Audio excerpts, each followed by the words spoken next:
부활과 관련된 내용이 들어있거든요. 크게 보면 사도 바울이 두 가지로 내용을 나누어서 선포를 합니다. 1절부터 34절까지 해서 부활과 관련되어 있는 중요한 사실 네 가지를 이야기하고, 그 다음에 35절부터 끝절까지 해서는 부활한 몸이 어떠한 상태인지, 또 그 다음에 이제 어떤 은혜를 누릴 수 있는지에 대해서 선포를 합니다. 오늘 이 15장 내용을 보기 전에 지난주까지 보았던 고린도전서 전체적인 구성이 어떻게 되어 있는지를 간단하게 짧게 보고 오늘 15장 내용을 보려고 합니다. 그래서 고린도전서 전체 내용을 보면 이 앞에 이렇게 화면을 보세요. 이렇게 보면 맨 처음에 1장부터 4장까지 분열과 분쟁에 대한 내용, 제가 이 표를 잘 못 만들어서 이게 제가 만든 최선입니다. 두 번째 단락, 세 번째 단락, 네 번째 단락이 있는데, 두 번째 단락에 보시면 이웃사랑과 관련된 내용이 나옵니다. 그래서 제일 처음에는 교회 안에 있었던 죄악에 대해서 그 문제를 어떻게 처리했는가, 그리고 두 번째는 성경에서 명령하지 않았는데 과도하게 열심히 내는 부분에 대해서, 그리고 마지막 세 번째가 신앙이 연약한 사람들에 대한 배려, 이 내용 세 가지 내용으로 되어 있습니다. 그 이후에 세 번째 단락에 보면 11장부터 14장까지죠. 하나님 사랑에 대한 내용이 나오는데, 이 부분에서는 하나님이 주신 은혜들이 있는데 이것을 어떻게 사용하는가와 관련된 내용이 들어있습니다. 그래서 처음에 신령한 것 첫 번째, 신령한 것 두 번째, 그리고 가장 좋은 방식이 나옵니다. 그래서 신령한 것 첫 번째 내용 안에서는 기도하고 예언할 때 어떻게 되는가, 그리고 성찬할 때 어떻게 되는가, 그리고 신령한 것 두 번째에서는 우리 성령님이 베푸시는 은사들에 대해서, 그리고 성자 예수 그리스도께서 베푸시는 직분에 대해서, 그리고 성부 하나님께서 역사하시는 사역에 대해서 쭉 내용이 나오고, 이 모든 것들을 어떻게 되는가 원칙을 두 가지를 정해서 알려주죠. 첫 번째가 사랑으로 행하라. 그리고 두 번째는 차례대로 하고 자기의 순서가 되지 않으면 잠잠하라, 이런 명령을 합니다. 그 이후에 이제 오늘 보게 되는 15장 내용으로 들어오는 거죠. 이제 다시 본문으로 들어가겠습니다. 절을 보시면 됩니다.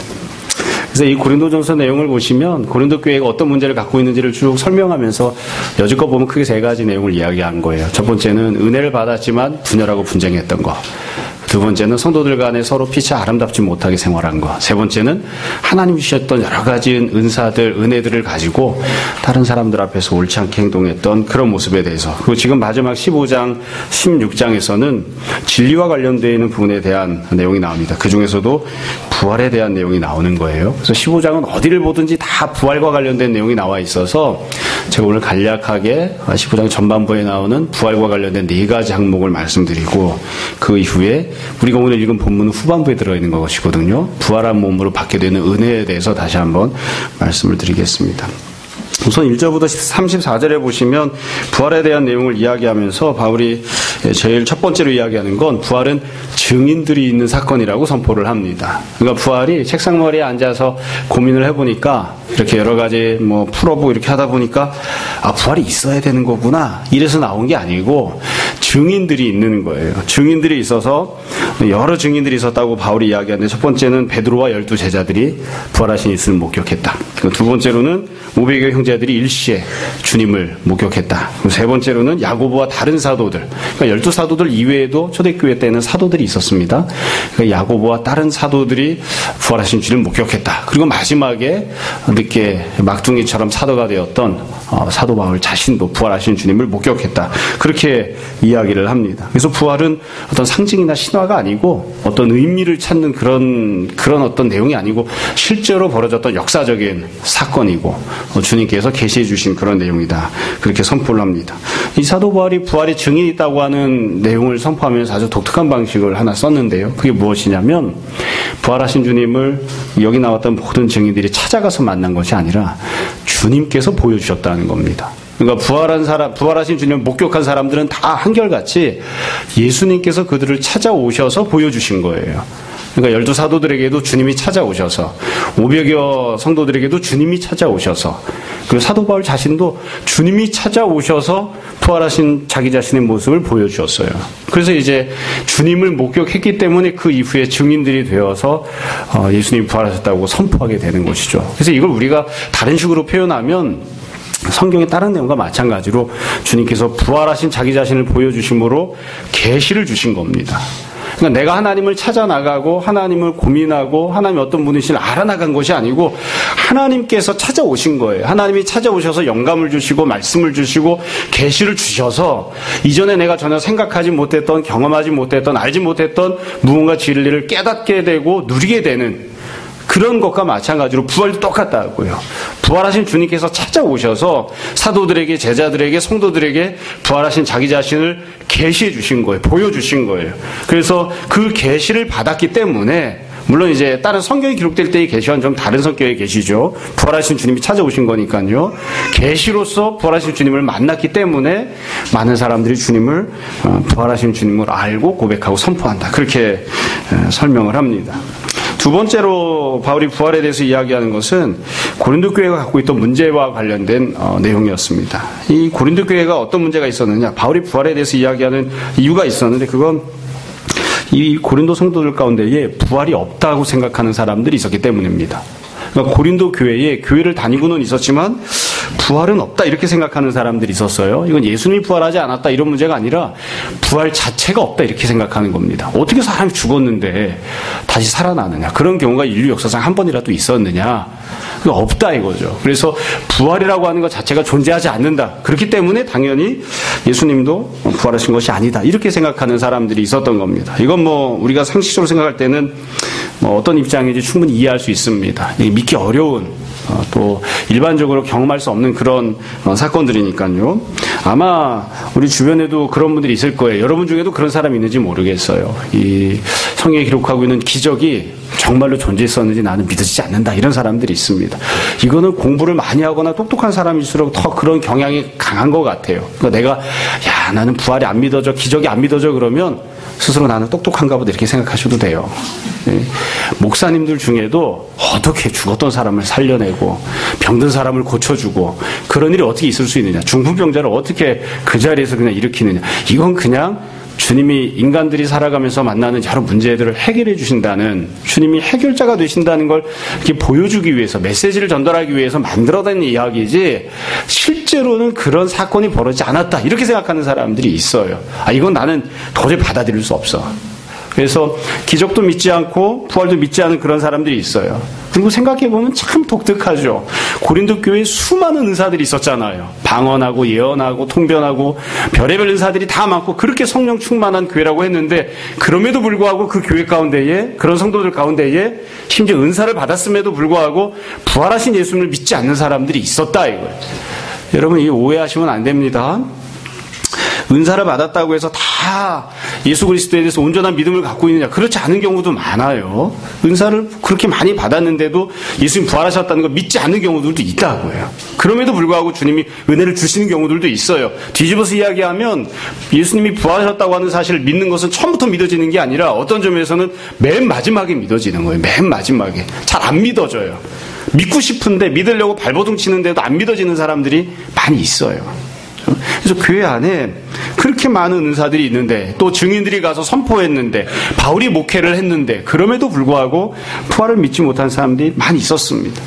참 이렇게 우리가 역사를 돌이켜보면, 주변에 우리 경험을 보면 십자가를 부정하는 사람은 그렇게 많지 않습니다. 예수님 십자가 달려 돌아가셨다, 이건 거짓말이지, 이렇게 말하는 사람 별로 없어요. 그건 그럴 수 있는 거거든요. 지금도 사람 십자가에 못 박아서 죽이는 경우들이 있으니까. 그러니까 십자가에 달리신 주님을 부정하진 않는데 부활을 부정하는 사람들이 있었던 거예요. 그래서 이것 때문에 이제 교회 안에 문제가 생긴 겁니다. 조금 더 솔직하게 이야기를 하자면, 사실은 고린도 교회만 이런 게 아니에요. 그 사람들만 이상한 게 아니고요. 여러분, 예수님의 12제자를 생각해 보세요. 그분들은 부활을 믿었나요? 안 믿었습니다. 예수님께서 십자가 고난 말씀하실 때도 안 믿었고요. 부활을 말씀하실 때도 안 믿었습니다. 심지어 부활을 처음 목격했던 몇몇 여자들이 제자들을 찾아와서 주님께서 부활하셨다고 증거하고 선포했을 때도 안 믿었습니다. 예수님을 직접 만나고 경험하고 살았던 사람들, 기적을 직접 경험하고 살았던 12제자들조차도 부활을 안 믿었어요. 그러다가 나중에 부활하신 주님을 만나고 나서야 간신히 믿음을 가는 그런 지경이었거든요. 그러니까 우리가 고린도 교회 성도들 중에 부활을 안 믿는 사람들이 있다, 이거를 너무 이상하게 생각할 필요 없습니다. 또 우리 주변에도 나는 아직 잘 안 믿어집니다, 이런 사람을 보면 저런 미친놈을 봤나 이렇게 생각할 게 아니라 주님께서 더 큰 은혜를 주셔서 마음을 움직여 주셔서 마음의 믿음을 주셔서 부활이 믿어지는 그런 부활 신앙을 갖는 사람이 되게 해주셨으면 좋겠다. 그런 마음을 우리가 가져야지 돼요. 다 우리가 부활을 믿는 성도들이 될 것이라고 믿습니다. 자, 그래서 이 바울이 뭐라고 이야기하냐면 교회 안에 부활을 믿지 않는 사람들이 있었는데 이게 아주 심각한 문제다 이렇게 설명을 해요. 왜 이게 심각한 문제냐면 만약에 우리가 부활을 믿지 않는다면 그것은 복음을 믿는 것이 아니기 때문이다. 마음은 아니기 때문이라고 그렇게 선포를 합니다. 그러니까 내가 부활을 믿지 않는다. 그러면 모든 것들이 다 헛것이다. 바로 그렇게 선포합니다. 여러분 앞부분에서 사도 바울이 이 고린도서 13장에서 사랑장에서 이야기하면서 그러잖아요. 내 모든 것을 다 내어주어도 사랑이 없으면 어떻다고요? Nothing. 아무것도 아니다. 그렇게 이야기한다고. 그래서 지금 똑같이 이야기를 해요. 내가 만약 부활을 믿지 않으면 그건 아무것도 아니다. 헛것에 불과하다. 방언을 해도 예언을 해도 내 전재산을 팔아서 헌금을 해도 내가 아무리 죽도록 충성봉사를 해도 사회정의를 위해서 온 힘을 다해서 내가 감옥에 가고 여러 가지 손해를 보고 그런 모든 것들을 다 해도 부활을 믿지 않으면 그건 믿음이 아니다. 그건 복음이 아니다. 아무짝에도 쓸데없는 것이다. 그렇게 이야기해요. 심지어 바울이 뒤에서는 뭐라고 이야기하냐면 만약에 우리가 부활을 믿지 않는다면 우리가 이 세상 사람들 중에서 가장 불쌍한 사람이 될 것이다. 모든 것을 다해서 신앙생활을 다 하면 무슨 소용이 있느냐. 부활을 믿지 않는데 그럼 우리는 쓸데없는 사람들, 헛것에 불과한 그런 사람들이 되고 말 것이다. 그렇게 사도 바울이 선포합니다. 여러분 우리가 요즘 기독교 강요를 읽고 있고 또 여러 가지 성경 공부할 때 늘 말씀드리지만 사람이 신앙생활하면서 믿지 않아도 되는 혹은 조금 지식이 모자라도 되는 부분들이 있습니다. 가령 우리 장로교는 칼빈의 전통을 따라서 예정론을 믿습니다.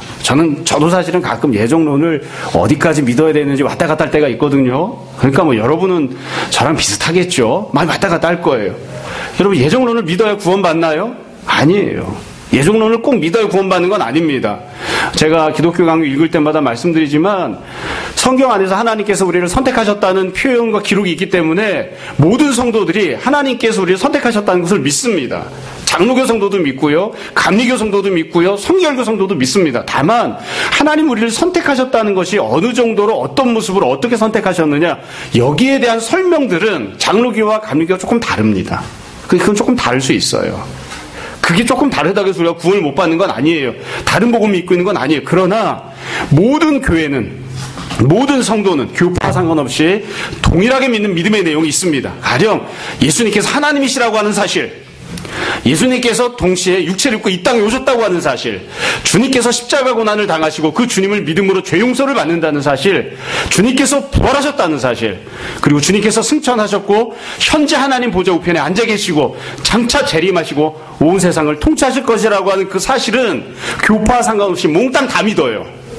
그러니까 이거는 예정론과는 다른 거예요. 부활을 믿는다고 하는 것은 예정론을 얼마나 이해하고 믿느냐와는 굉장히 다른 별개의 문제인 거죠. 그래서 여러분 저는 예정론이 잘 이해가 안 가는데요. 이해되는 데까지 받아들이시면 됩니다. 막 억지로 막 믿어지지 않는데 막 억지로 믿어야 할 건 아닙니다. 그건 이해해야 할 부분이거든요. 그러나 예수님의 십자가 고난과 예수님의 부활, 주님이 하나님 되심은, 그리고 삼위일체 하나님 되심은 우리가 꼭 믿어야 되는 거예요. 이걸 믿지 않으면 그건 복음이 아닌 거예요. 믿음이 없는 거예요. 그러니까 바울이 이야기를 한다고요. 부활은 복음에 속한 것입니다. 사실 이 부활이라고 하는 것은 문자 그대로 복음이죠. 구약시대 때는 부활에 대한 선포나 약속이 주어진 적이 없어요. 부활을 본 적도 없고 부활을 소망하지도 않았다고요. 그러니까 이 부활이라고 하는 것은 예수 그리스도를 통해서 주어진 것이고 예수 그리스도를 통해서 우리가 목격한 것이고 또 주님 안에서 우리가 소망하는, 그래서 완전하게 그 자체가 복음인 것입니다. 그래서 이 부활을 믿어야 우리가 진정으로 예수님을 믿는 것이다. 그렇게 이야기할 수 있습니다. 세 번째로 바울이 부활에 대해서 이야기할 때 그러면 왜 지금 예수님 믿는 사람들은 다 지금 부활을 못하고 그냥 무덤 속에 있느냐? 왜 현재 이와 같은 상황이냐? 여기에 대해서 사도 바울이 설명을 합니다. 그러니까 부활이 분명히 존재하는데 우리 주변에 보면 부활한 사람은 없잖아요. 왜 이런 현실 속에서 우리가 살아야 되느냐? 이와 관련해서 사도 바울이 설명을 하는데 바울이 이야기하는 것은 부활이 순차대로 일어난다는 겁니다. 순서대로. 그래서 부활이 제일 처음으로 이루어진 것은 예수 그리스도께서 부활하신 것. 그게 첫 번째 부활이에요. 여러분 반복해서 말씀드리지만 주님께서 이 죽은 사람을 살려내신 그런 기적들을 몇 가지 하셨죠. 가령 나사로를 죽었는데 살려내셨다고요. 그렇지만 우리가 잘 아는 대로 나사로는 다시 죽었습니다. 그러니까 이 나사로가 살아났던 기적은 예수님께서 부활하신 그 부활과는 전혀 다른 부활이에요.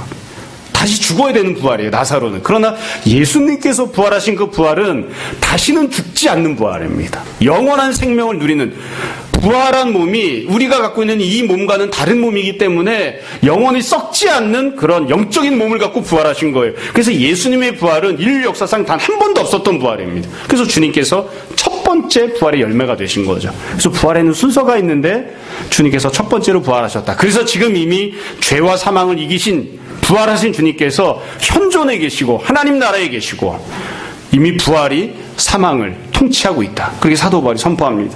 그럼 이 예수님께서 첫 번째로 부활하셨고 그 다음에는 누가 부활하느냐? 주님께서 이 땅에 강림하실 때, 주님께서 이 땅에 재림하실 때에 예수님 믿고 현재 무덤 속에 잠자고 있던 성도들이 부활할 것이다. 이게 두 번째 부활의 순서예요. 그러니까 지금은 다 모두가 잠자고 있지만, 다 무덤 속에 있지만 예수님 믿은 사람도 죽어서 무덤 속에 있고 불신자들도 죽어서 무덤 속에 있어요. 그러나 주님이 강림하실 때, 주님이 재림하실 때 신자들이 무덤에서 일어나서 다 부활하게 될 것이다. 마지막 세 번째로는 주님께서 그 이후에 온 세상을 통치하시고 심판하실 때에 불신자를 포함한 모든 천하 만물이 다 부활할 것이다. 그렇게 선포를 합니다. 그러니까 부활의 순서가 있어요. 순서가 첫 번째 열매는 예수 그리스도, 두 번째는 성도들, 그리고 맨 마지막 세 번째가 불신자를 포함한 모든 천하 만물이 부활을 하게 됩니다. 마지막 때에 이제 부활을 하게 되는 거죠. 그래서 바울이 설명하는 것은 이거예요. 지금 현재 우리가 살아가고 있는 모습은 어떠한 모습으로 살아가고 있느냐? 어찌 보면 중간 시기를 살고 있는 거죠. 부활이 구약시대 때는 없었습니다. 그러나 예수님이 부활하심으로 부활이 이미 엄연한 현실로 존재합니다. 부활한 상태로 예수님께서 천국에서 천국과 영생을 누리고 계십니다. 그러나 지상에서는 아직 사망이 권세를 부리고 있는, 그래서 성도들도 육적인 삶에 있어서는 죽음을 맞이하는, 그리고 부활을 소망하고 기다리고 있는 그런 상황인 거예요. 그래서 지금 현재는 이미와 아직 이 두 가지가 공존하고 있는 거죠. 이미 부활이 있지만 아직 성도들이 부활을 완전한 성취로 받아 누리지는 못하고 있는, 성도들이 이미 부활을 약속으로 소유하고는 있지만 아직 그것을 다 성취된 모습으로 받아 누리지는 못하고 있는, 이 두 가지가 공존하고 있는, 그게 이제 바로 현재의 상황이다. 네 번째로 사도 바울이 부활에 대해서 이야기하는 내용은, 그렇다면 우리가 이 땅에서 삶을 살아가는 동안 성도들이 부활을 약속받았는데, 부활을 소유하고 있는데 그 부활을 갖고 있는 성도들은 어떻게 살아야 하는가, 이와 관련해서 네 번째로 마지막으로 이야기를 합니다. 이 네 번째로 이야기했던 내용을 보면 바울이 이야기했던 원칙은 아주 간단해요. 세상 사람들은 부활이 없다고 하잖아요. 또 부활을 약속받지 못했습니다. 우리는 부활을 믿잖아요. 부활을 소망하고 또 부활을 이미 소유하고 있잖아요. 그러니까 너희는 세상 사람과 다르게 살아요. 부활을 갖고 있지 못한 사람들과는 다른 모습으로 살라, 이거예요. 그래서 바울이 유독 두 가지만 권면을 했습니다. 사실은 그 두 가지가 아니라 더 많은 것들을 더 권면할 수도 있어요. 세상 사람과 다르게 살라는 측면에서 여러 가지를 권면할 수 있는데 두 가지를 권면을 합니다. 우리는 부활을 소유하고 있기 때문에 세상 사람과 어떤 점에서 달라야 되느냐? 첫 번째는 세상 사람들은 이 세상에서의 명예를 위해서 목숨을 다해 살아간다. 너희는 그렇게 하지 말아요. 바울이 예를 든 건 그거예요. 에베소에서 어떤 사람이 맹수와 싸웠다. 여러분, 어떻게 맹수와 싸웁니까? 저 맹수와 싸우면 죽겠죠. 길거리 가다가 강아지만 지저대도 힘들어 죽겠는데 목숨을 걸고 맹수랑 싸우는 거예요. 그렇게 해서 세상에서 이름을 얻고 명예를 얻고 내가 이러이러한 사람이라는 것을 드러내려고 해요. 그러니까 바울이 이야기하고 싶은 건 그거예요. 세상 사람들이 그게 가장 중요하다고 생각하고 세상 사람들이 명예를 얻는 방식으로 생각하는 그거 다 쓸데없는 것들이다. 너희들은 세상 사람들이 추구하는 것을 추구하지 마라. 우리는 그럼 도대체 무엇을 추구하는가? 예수 그리스도를 위해서 살아가고 주님 안에서 날마다 죽는 자가 되는 거예요. 주님이 우리에게 소망을 주시니까, 부활을 주시니까 나는 이것을 행해도 주님을 위하여, 저것을 행해도 주님을 위하여, 사나 죽으나 주님을 위하여 사는 자가 되라. 주님 안에서 명예를 얻는 자, 주님 안에서 삶의 가치를 얻고자 하는 자, 그렇게 살라. 이게 바울이 권면하는 부활을 소유한 자들이 살아야 될 첫 번째 모습입니다. 두 번째, 세상 사람과 다른 건 뭐냐면 세상 사람들은 다 자기가 원하는 대로 향락을 추구하고 먹고 마시면서 산다. 예수님 믿는 사람은 그렇게 살면 안 된다. 세상 사람들은 왜 먹고 마시고 향락을 추구하면서 살까요? 이게 끝이거든요. 이 땅에서 사는 게 끝이거든요. 여기서 누리지 못하면 더 이상 누리지 못할 거거든요. 그러니까 자기가 원하는 모든 것을 이 땅에서 다 누려야지 돼요. 다 누려야지 됩니다. 저도 만약에 예수님을 안 믿었다면, 저도 만약에 부활이 없다고 생각한다면, 천국이 없다고 생각한다면 이렇게 안 살 거예요. 내가 하고 싶은 거 다 하고 먹고 싶은 거 다 먹고, 먹고 싶은 걸 다 먹을 수 있을지는 잘 모르겠습니다만 이 땅에서 몽땅 다 누리고 살고 싶어 하는 거죠. 내가 하고 싶은 걸 다 향유하고 사는. 근데 사도 바울은 그렇게 이야기하지 않아요. 우리는 이 땅에서 모든 것을 다 누리고 끝내는 인생이 아니다. 우리가 살아가야 할 삶은 영원한 삶이 따로 있다. 그러므로 우리는 어떻게 살아야 되느냐? 세상 사람들이 사는 것처럼 먹고 마시고 즐기고 자신의 욕구를 충족해가면서 살아가는 그런 삶이 아니라 다시 재림하실 주님을 기다리는 깨어있는 삶을 살라. 청지기답게 깨어있는 삶을 살라. 죄를 멀리하는 삶을 살라. 의를 행하는 삶을 살라. 우리가 결국 주님 앞에서 여지껏 살았던 삶을 평가받고 영원한 하나님 나라에 들어갈 것을 기대하는, 소망하는 그런 삶을 살아야 된다. 처음에 말씀드린 것처럼 사도 바울이 이렇게 두 가지만 이야기를 했습니다. 이 두 가지만 이야기한 것은 이 두 가지만 하면 돼서가 아니에요. 우리는 부활을 소유하고 있기 때문에 세상 사람들과 모든 점에서 달라야 돼요. 부활이 없다고 생각하는 사람들처럼 그렇게 살아서는 안 되고, 영생이 있고 부활이 있고 천국이 있다는 그런 믿음과 소망을 가지고 그에 합당하게 이것도 하고 저것도 하는 그런 모습으로 살아야 됩니다. 그래서 바울이 한 가지를 권면을 했어요. 이건 고린도 교회의 상황 때문에 생긴 것인데, 교회 안에도 부활이 없다고 자꾸 부추기거나 천국이나 영생 그런 걸 소망하지 말고 이 땅에서 네가 원하는 걸 다 하고 살라고 그렇게 자꾸 격려하는, 그런 식으로 자꾸 인도하는 나쁜 동무들이 있다. 악한 친구들이 있다. 사실 교회 안에도 그런 사람들이 있습니다. 그렇죠? 신앙생활을 잘하게끔 격려하는 게 아니라 주님을 등지고 세상을 향하게끔 하는 그런 격려, 그런 기회를 열어주는 교회 안에 성도들도 있습니다. 그런 사람들을 따라가지 마라. 그런 사람들 때문에 삶이 더럽혀지는 그런 삶을 살지 말라. 그래서 바울이 이렇게까지 쭉 이야기를 하면서 앞에 34절까지 내용을 이제 일단 전반부를 정리를 해요. 이게 15장 부활장 전반부에 나오는 내용입니다. 다시 정리해서 말씀드릴게요. 네 가지를 이야기했어요. 첫 번째는 부활은 증인이 있는 사건이다. 두 번째는 부활 자체가 없다고 이야기하는, 그런데 넘어가서는 안 된다. 부활을 믿는 것이 곧 복음을 믿는 것이다. 세 번째는 부활의 순서에 대해서, 그리고 마지막 네 번째로는 우리가 부활을 믿고 있기 때문에 이 땅에서 어떻게 살아야 되는가, 세상 사람들과는 다르게 살아야 된다. 그렇게 선포합니다. 그 위에 35절부터 부활장 후반부로 넘어갑니다. 이 후반부로 넘어가서는 부활한 몸이 어떠한 몸이 되는지에 대해서, 그리고 부활한 이후 우리가 어떤 은혜를 누리게 되는지에 대해서 설명을 하는데요. 우리가 오늘 읽은 본문이죠.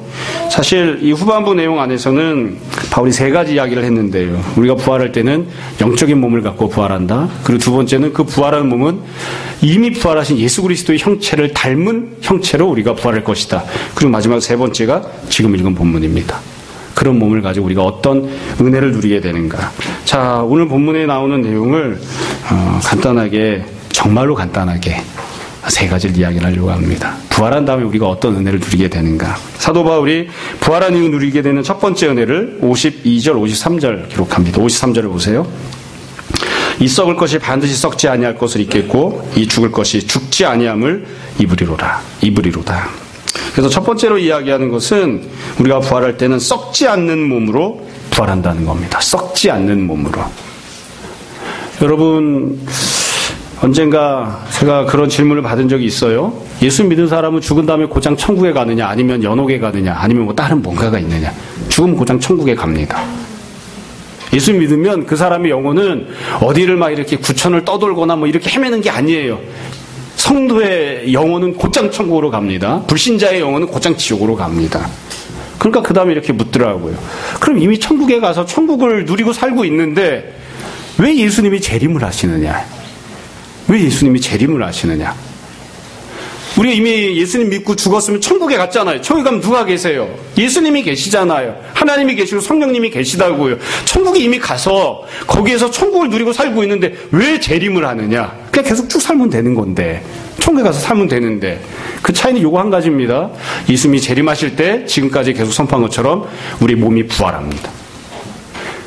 우리 몸이 부활해서 부활한 우리의 몸과 이미 천국에 있던 영혼이 다시 하나가 되어져서 우리가 완전한 자아를 회복하는 거예요. 그리고 부활한 몸을 가진 채로 천국에 들어갑니다. 그것을 위해서 예수님이 재림하시는 겁니다. 그러니까 영혼만 만약에 천국에 간다면, 영혼만 천국에 가는 것으로 끝난다면 예수님 재림 안 하셔도 됩니다. 부활이 없어도 됩니다. 근데 예수님께서 재림하시는 것은, 또 예수님께서 재림하실 때 우리가 부활하는 것은 우리가 몸을 가지고 천국에 가기 때문에 그게 필요한 거예요. 몸을 가지고 천국에 가기 때문에. 그런데 우리가 이 천국에 몸을 가지고 들어간다고 할 때에 천국은 썩는 것을 용납하지 않습니다. 제한적인 것들, 시간적인 것들, 제약을 받는 것들은 천국에 들어갈 수가 없어요. 그래서 우리가 천국에 들어갈 때는 어떤 몸을 갖고 들어가야 되냐면 썩지 않는 몸을 가지고 천국에 들어가는 거예요. 썩지 않는 몸을 가지고. 그래서 우리가 부활할 때는 어떤 몸을 갖게 되느냐? 사실 이걸 몸이라고 표현을 했지만, 육체라고 표현을 했지만 어떤 몸인지 잘 모릅니다. 우리가 알고 있는 그런 물질과는 다른 물질이니까. 그러나 여하튼 물질인데, 그래서 이걸 성경에서는 달리 적절하게 표현할 방법이 없으니까 영적인 몸 혹은 뭐 이런 식으로 표현을 하죠. 영적인 몸이라는 게 도대체 뭐냐? 잘 모르겠습니다. 육체를 가지고 우리가 천국에 가기는 가지만 그러나 그 육체는 썩는 몸이 아닙니다. 아픈 어떤 질병을 당하게 되는 그런 몸도 아닌 거예요. 그래서 우리는 부활해서 몸을 가지고 천국에 간다고요. 성경 공부하거나 설교할 때마다 늘 반복해서 말씀드리는 건데요. 하나님께서 아브라함에게 구약시대 때 약속을 주실 때는 천국에 대한 약속을 주신 적이 없습니다. 이 땅에서 많은 땅을 얻게 될 것이고 많은 자손을 얻게 될 것이라고 이 지상에서의 삶에 대해서 약속을 주셨어요. 물론 그럼에도 불구하고 아브라함의 영혼은 천국에 갔습니다.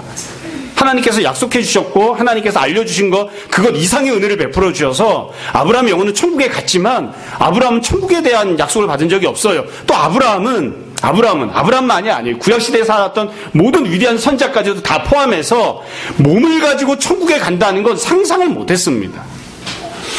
왜냐하면 그때까지 예수님께서 부활하셔서 예수님이 썩지 않는 몸을 갖고 부활하시고 그 몸을 가지신 채로 천국에 들어가실 때까지 그 누구도 물질적인 존재인 상황으로 천국에 간다는 것은 상상도 할 수 없는 일이었거든요. 경험해 본 적도 없고 그런 약속은 주어진 적도 없고 본 적도 없으니까. 그래서 예수님께서 처음으로 그저 영혼이신 예수님만이 아니라 육체를 갖고 계신 예수님께서 부활한 육체를 갖고 계신 썩지 않는 육체를 갖고 계신 예수님께서 처음으로 천국에 들어가심으로 그 이후에 우리들은 신약시대에 살고 있는 우리들은 다 어떤 소망을 갖냐면 죽으면 내가 영혼이 당연히 천국에 가지만 그것만이 아니라 주님께서 부활하신 몸을 가지고 천국에 가신 것처럼 우리도 다 부활해서 부활한 썩지 않은 몸을 가지고 그 몸을 가진 채로 천국에 들어가게 될 것이다. 그런 소망을 품게 되는 거죠. 그래서 우리가 부활을 하면 어떻게 되느냐? 썩지 않는 몸을 갖게 됩니다. 참고로 한 가지만 더 말씀드릴게요. 여러분이 썩지 않는 몸을 갖는다, 새로운 몸을 갖게 된다, 육체를 갖게 된다 할 때 우리가 한 가지를 더 염두에 둬야 될 것이 있습니다. 그게 무엇이냐면 성경에서는 상세하게 설명하지 않았지만 오늘날은 사람을 이렇게 이해할 때 여러 가지로 나눠서 이해를 하잖아요. 사람은 우리가 알고 있는 고깃덩어리인 육체가 있고요. 그리고 이것만이 있는 게 아니라 머리로 생각하는 지성이 있죠. 좀 뭔가 이렇게 생각하는 이성적인 작용이 있죠. 뿐만 아니라 감성도 있습니다. 그런데 성경에서 이야기하는 몸이라고 하는 건 이걸 다 포함하는 겁니다. 이 육체만이 몸이 아니에요. 이 육체만이 몸이 아니라 지적인 어떤 이성적 능력도 몸입니다. 그리고 뇌의 작용으로 인해서 생겨나는 마음이라고 우리가 흔히 이야기하는 감성적인 것들도 다 몸입니다. 그러니까 썩지 않는 몸을 갖는다, 완전한 몸을 갖는다고 하는 건 무슨 뜻이냐면 이 육체 덩어리만 죽지 않는 그런 몸이 되는 것이 아니라 우리의 마음도, 우리의 감정도, 우리의 이성도 천국에 합당한 그런 마음으로 다 완전히 뒤집어지는 거예요. 천국에 합당한, 영원히 변치 않는, 썩지 않는 그런 마음을 가지고 천국에 들어가게 되는 거예요.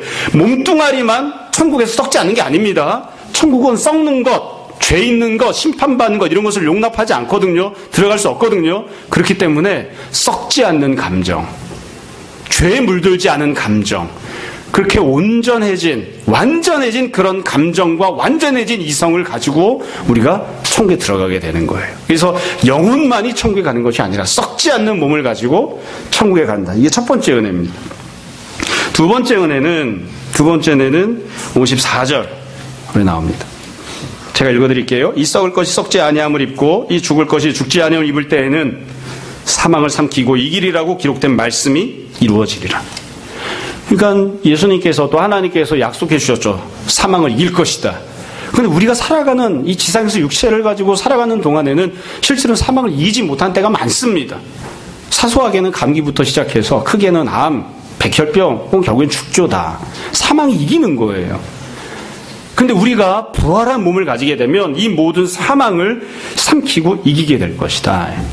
여러분, 창세기 강의할 때 계속 반복해서 말씀드린 겁니다. 하나님께서 아담에게 선악과를 따먹으면 어떤 일이 있게 될지 심판을 선포하시면서 딱 한 가지만 심판 선포하셨습니다. 네가 죽을 것이다. 다르게 표현하면 사망이 임한다는 겁니다. 사망이. 그러니까 하나님은 다른 거 심판하지 않았어요. 딱 한 가지만 심판한 거예요. 무엇이 있습니까? 사망이 옵니다. 근데 사망이 모든 것들에게 다 영향을 끼치잖아요. 내 몸에도 영향을 끼치고, 내 마음에도 영향을 끼치고, 부부관계에도 사망이 영향을 끼치고, 부모와 자녀 간의 관계에도 사망이 영향을 끼치고, 사람과 하나님 사이의 관계에도 사망이 영향을 끼치고, 피조세계에도 영향을 끼치고, 인간이 피조세계에 갖고 있는 모든 관계에도 사망이 영향을 끼치죠. 그래서 우리가 이게 살고 있는 이 생족 같은 현실이 만나게 된 거예요. 근데 사실 이 모든 것들의 원인은 딱 하나예요. 사망이 임했기 때문입니다. 하나님이 사망이라고 하는 한 가지를 심판하셨기 때문이에요. 예수님께서 이 땅에 오셔서 주시는 구원은 딱 하나입니다. 생명을 주시는 겁니다. 생명을 주시는 거예요. 그 생명이 우리 모든 것들에 다 영향을 끼치죠. 제일 먼저 직접적으로는 우리 영혼이 새로 거듭나면서 생명이 있는 영혼이 되고, 우리 마음속에 생명의 씨앗이 뿌려지고, 우리 육체가 예수님으로 인하여 생명을 누리게 되고, 예수님 주신 생명 때문에 부부관계가, 또 부모와 자녀의 관계가, 또 한 사람과 다른 사람 사이에 맺는 사회 안에서의 관계가, 인간이 피조세계와 맺는 관계까지 몽땅 다 모든 부분들에 있어서 주님이 주시는 생명이 자라난다고, 역할을 한다고요. 그래서 회복이 되어지는 겁니다. 근데 이와 같은 모든 구원들, 생명이 완벽하게 정복하고 완벽하게 꽃을 피우는 모습은 언제 일어나느냐? 우리가 부활했을 때, 그래서 썩지 않는 육체를 갖게 되었을 때 그 일이 완성이 됩니다. 사실 우리가 지금 살아가고 있는 동안에는 사망이 판치는 모습들이 조금씩 있을 수 있습니다. 그러나 우리가 부활한 이후에는 사망은, 또 사망으로 인해 주어졌던 모든 결과들은 눈꼽만큼도 남지 않게 되고, 주님이 주시는 생명이 완전한 승리를 얻는, 주님이 주시는 생명이 완전한 정복을 하는 그런 모습이 나타날 것이다. 마지막 세 번째가 57절입니다. 바울이 사실은 그 뒤에 상세하게 설명을 해야 되는데 이런저런 설명을 하지 않고 이렇게 개괄적으로만 이야기를 했어요. 결론적으로 57절을 보세요. 우리 주 예수 그리스도로 말미암아 우리에게 승리를 주시는 하나님께 감사하노니. 하나님께서 예수 그리스도 안에서 우리의 모든 부분 안에서 승리를 주신다. 그러니까 우리가 지금은 가끔 기도할 때에, 또 가끔 삶을 살아갈 때에 그런 생각들을 하잖아요. 내가 왜 신앙생활 하는데, 내가 이렇게 기도하는데, 주님이 나를 위해서 십자가 달려 죽어주셨는데, 근데 왜 내가 이런 고난을 당해야 되고 어려운 일들을 만나야 되고, 왜 이렇게 마귀가 판을 치고 마귀가 힘이 있고 왜 이런 모습으로 살아야 되는가? 그러나 우리가 부활한 육체를 갖게 되었을 때, 우리가 부활했을 때 주님께서 최후의 승리를 우리에게 주실 것입니다. 그게 우리가 부활 이후에 받아 누리게 되는 은혜입니다. 자, 정리를 하겠습니다. 고린도전서 15장은 처음부터 끝까지 몽땅 다 부활이거든요. 여러분, 그래서 결국 바울이 이야기하고 싶은 것은, 또 우리가 이 말씀 통해서 우리가 알아야 되는 것은 뭐 어려운 내용이 아니에요. 우리가 이미 다 갖고 있는 믿음이고 소망인데요. 우리가 받게 되는 상급은, 그리고 우리가 받아 누릴 수 있는 위로는 궁극적으로는 천국 안에서, 영생 안에서, 그리고 부활했을 때 온전하게 누릴 수 있습니다. 물론 우리가 이 땅에서 살아가는 동안에도 주님이 주시는 현세적인 위로와 평안과 상급을 받습니다. 우리가 주님을 위하여서 직분을 감당하면 이 땅 안에서도 주님께서 격려하시고 칭찬해 주실 것입니다. 그러나 진정으로 우리가 받게 되는 궁극적인 진정한 위로와 상급은 부활 이후에 받습니다. 부활 이후에 우리가 누리게 될 것입니다. 그렇기 때문에 우리는 이 땅에서 살면서 주님과 더불어 교제하고 살지만 아직 모든 위로를 받은 것이 아닙니다. 우리가 받을 위로가 아직 남아 있습니다. 아직 모든 상급을 다 받은 것이 아닙니다. 우리가 받을 상급도 아직 남아 있습니다. 뭐 어떤 소설인가 시인가 뭐 그런 제목이 있잖아요. 우린 아직 가장 좋은 날을 보지 못했습니다. 주님께서 우리에게 약속하신 가장 좋은 날, 주님께서 우리에게 약속하신 가장 좋은 모습, 그 날은 아직 우리가 누리지 못하고 있는 거예요. 그리고 그 날 우리가 반드시 누리게 될 것입니다. 그렇기 때문에 성도는 아직 우리가 누리지 못했지만 믿음 안에서 소망 품고 바라볼 수 있는 부활을 바라보고, 천국을 바라보고, 영생을 바라보고 이 땅에서 다시 한번 한 걸음 한 걸음 소망을 품고 그렇게 살아나갑니다. 또 그렇게 살아나가야 됩니다.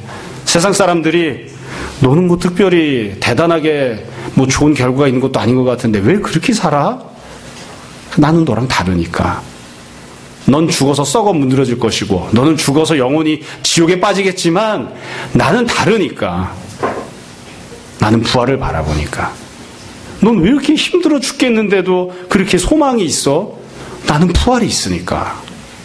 주님께서 나에게 주실 위로가 아직 남아있으니까. 여러분, 우리가 늘 그런 소망을 가지고 그런 믿음을 가지고 성도답게 사는 사람들이 되었으면 좋겠습니다. 날마다 부활의 소망, 부활의 믿음 가운데에서 세상이 이길 수 없는 걸로 살아가는 우리가 다 되기를 주님 이름으로 축원합니다. 시간 잠시 기도하겠습니다. 오늘 말씀을 정돈해 보십시오.